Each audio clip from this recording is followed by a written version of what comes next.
नमस्कार, आप देख रहे हैं न्यूज प्रवक्ता और मैं हूं आपके साथ मानवी ठाकुर। शुरुआत करते हैं आज की खास खबरों से। महिला सशक्तिकरण पर सरकार द्वारा जितने ज्यादा सख्त कानून बनाए गए हैं, उतने ही ज्यादा कानून की धज्जियां उड़ाने वालों की संख्या बढ़ती जा रही है। ऐसा ही वाकया 696 दुर्गा कॉलोनी, भोलेपुर, फतेहगढ़, फर्रुखाबाद की रहने वाली विनीता सिंह पत्नी विजेंद्रपाल सिंह के साथ जयसिंहपुरवा थाना गुरुसरायगंज जनपद कन्नौज निवासी सुमित उर्फ अभय सिंह पुत्र संतोष कुमार जाटव, संतोष कुमार पुत्र स्वर्गीय पातीराम जाटव द्वारा लाठी डंडों व लात घूंसों से जान से मार डालने की नियति से मारपीट कर बेइज्जत करने का मामला सामने आया है, जिसकी लिखित सूचना पीड़िता द्वारा कोतवाली गुरुसरायगंज में दी गई। जी, आपका नाम? मेरा नाम विनीता सिंह है। आप कहाँ की रहने वाली हैं? मैं फतेहगढ़ की रहने वाली हूँ, भोलेपुर। अभी आप यहाँ कोतवाली गुरुसाईगंज में आई, क्या मैटर है, किस मुद्दे को लेकर के आप यहाँ कोतवाली? मैं कोतवाली गुरुसाईगंज में इसलिए आई हूँ कि मेरा प्लाट NH हाईवे के सामने है और मैं स्कूल मेरा मलिकपुर में है और मलिकपुर से स्कूल से मैं अपने प्लाट पे आई थी। वहाँ काफ़ी अभी निर्माणाधीन कार्य चल रहा है, सामान भी पड़ा है, तो मैंने कहा आज समय निकाल के मैं अपने प्लाट पे देखने के लिए आई। इतने में सुमित और संतोष दोनों खड़े थे कि तुमने मेरे प्लाट की बेईमानी कर ली है, तुझे यहाँ बिल्कुल बनाने नहीं देंगे, किसी कीमत में तुझे जान से मार देंगे। जब मैंने विरोध किया तो सुमित और संतोष दोनों टूट पड़े। इतने बुरी तरीके से मुझे लात और घूंसे डंडे से मारा। मौके पे मैं चिल्लाई तो राहगीर लोगों ने मुझे बचाया। मैं जैसे तैसे यहाँ पे आई हूँ और मैंने प्रार्थना पत्र दिया है और मैं चाहती हूँ, उपरोक्त लोग बहुत बदमाश तरीके से हैं। अभी NH हाईवे पे चोरी हुई, जो संतोष के घर में भूस में 6 कुंटल सरिया निकली, जिसमें ये जेल जाते जाते बचे हैं। पूरा अखबार में इनका नाम आया है और लड़का भी इनका लड़ालू झगड़ालू प्रवृत्ति का है। अपने चाचा को 2021 सितंबर में उन्होंने मारा, जिन अपने भाई को 9 टांके आए हैं। जी, ये सुमित और संदीप ये कौन लोग हैं, कहाँ के रहने वाले? ये सुमित और संतोष जयसिंहपुरवा के रहने वाले हैं और इनका एक भाई रामोतार जो है, जो पूरी तरीके से सह और संरक्षण देता है, जिनके लड़के आबकारी विभाग में हैं और पूरा संरक्षण देते हैं कि तुम्हारा भाजपा कुछ नहीं कर पाएगी। जब हमने कहा है कि हम अपने भाजपा के लोगों से कुछ कहेंगे, खास तौर से मैं अर्चना दीदी से जुड़ी हुई हूँ, इसीलिए ये बहुत ज़्यादा चिढ़ते हैं और मुझे बहुत बुरी तरीके से आज मारा है। कहते तेरी अर्चना जैसे मेरे खूंट में बंधे रहते हैं। मुझे आज इतना अपमानित किया है कि मैं बता नहीं सकती हूँ। कहने का मतलब ये लोग जो हैं दबंग प्रवृत्ति के हैं और 4 मुकदमे आज की डेट में इनके। भीषण गर्मी में चल रही पानी और बिजली की समस्याओं को लेकर अब लोग सड़कों पर उतरने लगे हैं। इसी क्रम में आज डिडवाना में तीसरे दिन किसानों की ओर से डिडवाना के किसान विश्राम गृह में सैकड़ों ग्रामीण और महिलाओं ने सरकार और प्रशासन के खिलाफ मोर्चा खोल लिया है और धरना प्रदर्शन कर रोष जताया। इसमें ग्रामीणों के साथ साथ कई ग्राम पंचायतों के सरपंच और जनप्रतिनिधियों ने भी भाग लिया। धरने के दौरान पानी और बिजली की समस्याओं को लेकर प्रदर्शन किया गया। इसके बाद ग्रामीण एक रैली के रूप में उपखंड अधिकारी के कार्यालय के बाहर पहुंचे और यहां पर भी जमकर विरोध प्रदर्शन किया गया। महिलाओं द्वारा यहां नायब तहसीलदार का घेराव किया और पानी और बिजली की समस्याओं से अवगत करवाते हुए पानी उपलब्ध करवाने की मांग की गई। साथ ही बिजली की आपूर्ति की भी मांग रखी है। इस दौरान विरोध प्रदर्शन के बाद सरपंच संघ राजस्थान के प्रदेश सचिव हनुमान चौधरी ने कहा कि हम ग्रामीणों के साथ अनिश्चितकालीन धरने पर बैठ रहे हैं। जब तक पानी की सप्लाई दुरुस्त नहीं की जाती, तब तक किसान धरना प्रदर्शन जारी रखेंगे। लोग इकट्ठा होके आए हैं, काफी देर से आपका धरना प्रदर्शन जारी है। अभी धरना चालू है कोर्ट परिसर में। क्या कहेंगे, किस बात को लेकर आपका धरना है और क्या मांगे? आज का जो धरना प्रदर्शन है वो पूरे डिडवाना विधानसभा के जो भी किसान लोग हैं, उनमें मातृशक्ति भी सैकड़ों की संख्या में पधारे हैं, जो कि आज 1 साल नहर का पानी चालू हो गया और गांव ऐसा कोई एक भी गांव नहीं है जिसमें सुचारू रूप से पानी की सप्लाई दी जा रही हो। प्रत्येक गांव की ये समस्या है कि 15 दिन तक उस गांव में पानी की सप्लाई नहीं आ रही है और ये बड़ा गर्मी का टाइम है, उसमें पानी भी पीने के लिए लोगों को नहीं मिल रहा है और उसको लेकर उस अधिकारियों को हमने बार बार प्रत्येक मीटिंग में अवगत भी करा दिया गया और वो आश्वासन ये देकर टाल देते हैं कि 15 दिन के अंदर आपका समाधान कर दिया जाएगा।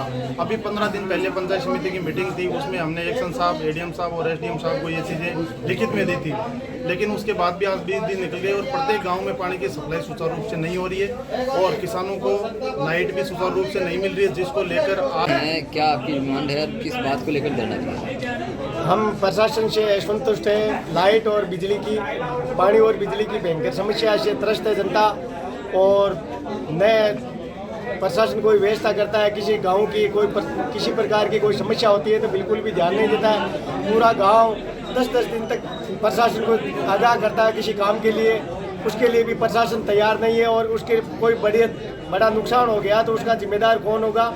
इसलिए हम प्रशासन को चेताने के लिए आए हैं कि अगर आप मानते हो तो ठीक है, नहीं तो फिर होश में हम जनता हटा देंगे आपको। हम किसान आदमी, हमें किसी राजनीति नहीं करनी। हमारे को जो जैसा रखेगा उससे दुगुना हम जवाब दे देंगे, यही जानते हैं, इतना हम तो। अपर जिलाधिकारी के आदेशों को भी नहीं मानते गौर ब्लॉक के अधिकारी। ग्राम पंचायत पैकौलिया खलीलुल्लाह खान आरटीआई का जवाब न देने की थी शिकायतकर्ता का आरोप, ग्राम पंचायत में जमकर हुए घोटाले, गांव में नहीं हुआ कोई विकास जिसकी मांगी थी आरटीआई के द्वारा जानकारी। ग्राम पंचायत में जो भी कार्य कराए गए वो भी है मानक विहीन। ग्राम प्रधान मोहम्मद अमजद गांव के विकास में नहीं दे रहे हैं कोई ध्यान, सिर्फ अपनी जेब गर्म और अपने विकास में जुटे हैं ग्राम प्रधान। गांव के घोटाले को लेकर जिलाधिकारी से की शिकायत, लेकिन मेरी वहां भी नहीं सुनवाई हुई। मुख्यमंत्री योगी आदित्यनाथ गांव के विकास के तमाम योजनाएं दिए हैं, लेकिन फिर भी नहीं हो रहा गांव में किसी भी प्रकार का विकास। सचिव अनुपम चौधरी से बात की गई तो पंचायत सचिव ने कहा कि मांगी गई है जानकारी दी जाएगी। वहीं शिकायतकर्ता का आरोप है कि 6 माह बीत गए लेकिन फिर भी जानकारी नहीं दी गई। परेशान शब्द सुनकर साहब हो गए नाराज, दे डाली कोर्ट जाने की धमकी। साहब तो महा तीरदांज निकले, जानकारी नहीं देंगे चाहे आप कुछ भी कर लो। ये पूरा मामला गौर ब्लॉक के ग्राम पंचायत पैकौलिया मुस्लिम का है। क्या कुछ समस्याएं हैं, क्या शिकायत अपने ग्राम प्रधान स्कूल पे कुछ काम कर रहे थे, उसमें मुझे कुछ गलत काम लगा। गलत टाइल लगा रहे थे, पीला ईंट लगा रहे थे। उसके बाद मैं उनसे जब बोला इसका जवाब मैं नहीं दूंगा। फिर मैंने गया ब्लॉक में विकास खंड अधिकारी के पास 1/11/2021 को एक आरटीआई लगाया। 1 महीना पूरा होने के बाद उन्होंने कोई जवाब नहीं दिया। फिर एडीओ पंचायत को दिया 2/12/2021 को, उसका भी कोई जवाब नहीं आया। फिर प्रथम अपील दिया, उसका भी कोई जवाब नहीं आया। फिर मैंने बस्ती डीएम के पास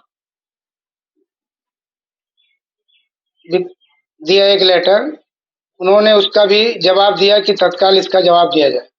क्या खामियां थी, किस बात को लेकर आप इतना परेशान और इस आरटीआई आपने डाला? खामियां ये थी कि उन्होंने जो भी काम किया सब उखड़ गया है। रास्ता जो भी बनाया है सब उखड़ गया है, सारी ईंटें उखड़ गई हैं, सब पीला ईंट उन्होंने लगाया। बालू से जुड़ाई किया है, 20 एक का मसाला लगाया है। तकरीबन कितने लाख? बरसात का पानी रोकने के लिए सरकार के द्वारा पंचायतों में स्टॉप डैम का निर्माण कराया जा रहा है, लेकिन कुछ अपना लाभ कमाने के लिए सरपंच एवं सचिव ने मिलकर सरकार के पैसे का बंदरबांट किस तरह कर रहे हैं, यहाँ पर एक नया नमूना देखने को मिला है। आज के इस कंप्यूटर युग में भी 19वीं सदी का तरीका अपनाना शायद ही कहने और सुनने में अजीब लगे, लेकिन ये सच है कि पंचायत में लगभग 8 लाख रुपए की लागत से बनने वाला स्टॉप डैम सीमेंट रेत की बजाय पट पर से बनाया जा रहा है। ये पूरा मामला करकेली ब्लॉक के ग्राम पंचायत नरवार 29 का है, जहां मजदूरों की मजदूरी भी तय दर से कम दी जा रही है, जिस पर गरीब मजदूरों ने बीती बताई है। तो वहीं करकेली ब्लॉक के जिम्मेदारों पर सवाल खड़े हो रहे हैं। उमरिया जिले के करकेली ब्लॉक के नरवार 29 पंचायत में बन रहे स्टॉप डैम में जमकर भ्रष्टाचार किया जा रहा है। रेत की बजाय पट पर उपयोग किया जा रहा है, जिससे यह सहज ही अनुमान लगाया जा सकता है कि यह पानी रोकने के लिए बनाया गया डैम कितना कारगर साबित होता है। तो वहीं काम कर रहे मजदूर ही गुणवत्ता पर सवाल खड़े कर रहे हैं कि सरपंच सचिव किस तरह शासन की राशि का दुरुपयोग कर रहे हैं। ये क्या रूप बन रहा है सर? ये स्टॉप डैम पुलिया, ये मिट्टी वाली रेत उपयोग कर रहे हैं सर। वो वाली ये तो नदी का है और ये वही है, ये दूसरी जगह का है। तो ये सही है क्या इसमें? नहीं सर, सही नहीं है। कौन गिरवाया है? ये सरपंच गिरवाया। क्या नाम है सरपंच का? लालू सिंह तोमर।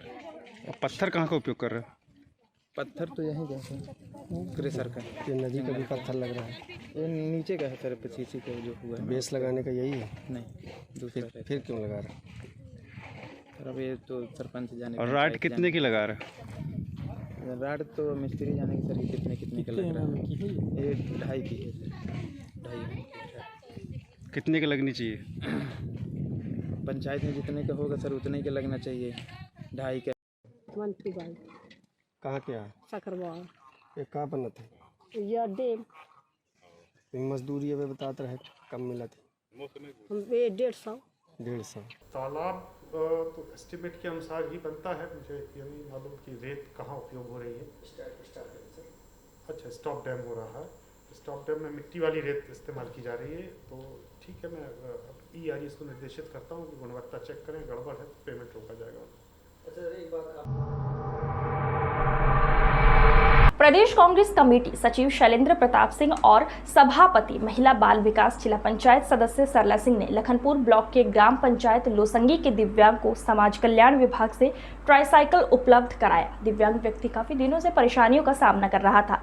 इस दौरान जिला पंचायत अध्यक्ष मधु सिंह, जिला पंचायत सदस्य अनीमा, उप संचालक समाज कल्याण के राय सहित ग्रामवासी मौजूद रहे। आज की खबरों में बस इतना ही। देखते रहिए न्यूज़ प्रवक्ता। नमस्कार।